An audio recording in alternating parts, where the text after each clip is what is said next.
کی جو لٹرلی تفسیر ہے وہ تو آسان انشاء اللہ آپ کے ساتھ میرا خیال ہے کہ آپ کمنگ ویکس میں کریں گے، لیکن اس سے جو ہمیں لیسن کو لائف ملتا ہے وہ میں آپ کے ساتھ پریزنٹ کرتا ہوں انشاءاللہ۔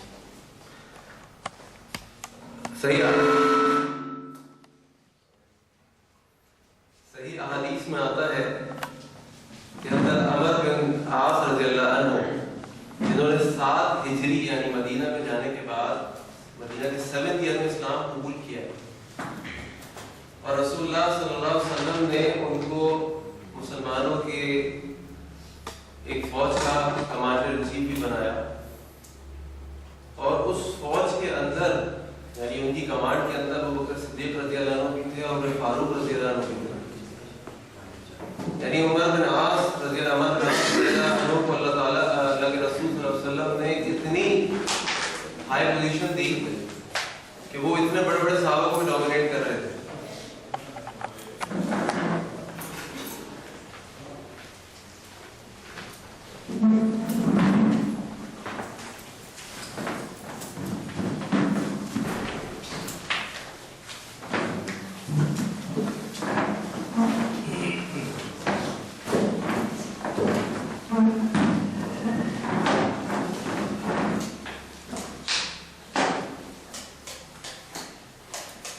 میں عرض کر رہا تھا کہ حضرت عمر بن عاص رضی اللہ عنہ کو اللہ کے نبی صلی اللہ علیہ وسلم نے 7 ہجری میں جن اسلام قبول کیا تھا، ایک فوج کا جب لشکر روانہ ہوا تو اس کا کمانڈر بنایا، اور ان کی کمان کے اندر ابو بکر صدیق رضی اللہ عنہ عمر فاروق رضی اللہ عنہ کو بھی دے دیا، جس کی وجہ سے عمر بن عاص رضی اللہ عنہ نے یہ خیال کیا اور ان کا یقین تھا کہ وہ رسول اللہ صلی اللہ علیہ وسلم کی نظروں میں ان کی بڑی اہمیت ہے تھی۔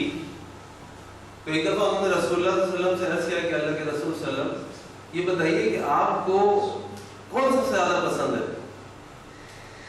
تو اللہ کے رسول صلی اللہ علیہ وسلم فرمایا عائشہ رضی اللہ عنہ۔ وہ حیران ہو گئے، وہ کہنے لگے نہیں نہیں نہیں، میں عورتوں میں نہیں پوچھ رہا، میں پوچھ رہا ہوں مردوں میں سب سے زیادہ آپ کو کس سے محبت ہے؟ تو انہوں نے کہا کہ ابوہا، عائشہ کے باپ سے۔ اور پھر انہوں نے پوچھا اس کے بعد کس سے محبت ہے؟ تو انہوں نے کہا عمر فاروق رضی اللہ عنہ سے۔ اور پھر پوچھا اس کے بعد روکے، کہنے لگے کہ میرا نمبر دور تک نظر نہیں آ رہا۔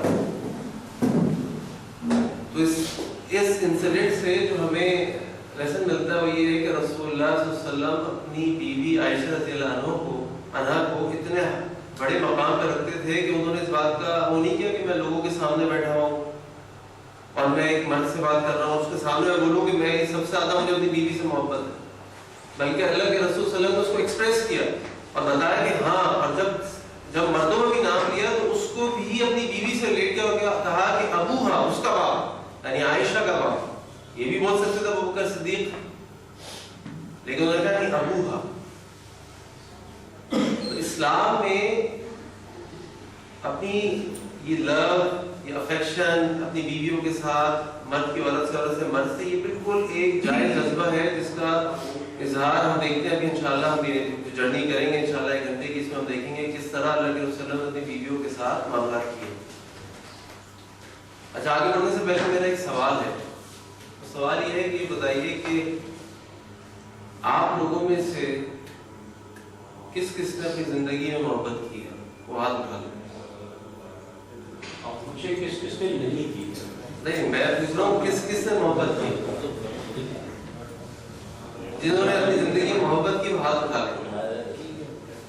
بیوی سے نا، کسی سے لیکن آپ کا سوال جو ہے نا بالکل ٹھیک ہے، ہم اسی محبت کی بات کر رہے ہیں، مرد اور عورت کی محبت کی۔ جی بیفور میرج، آفٹر میرج۔ نہیں، میں آپ سے پوچھ رہا ہوں کہ اگر مرد عورت کی محبت کی بات کریں تو کس کس نے محبت کی زندگی میں؟ کس نے کبھی محبت کی؟ مرد عورت کی بات ہو رہی ہے جس کانٹیکسٹ میں ہم بات کر رہے ہیں۔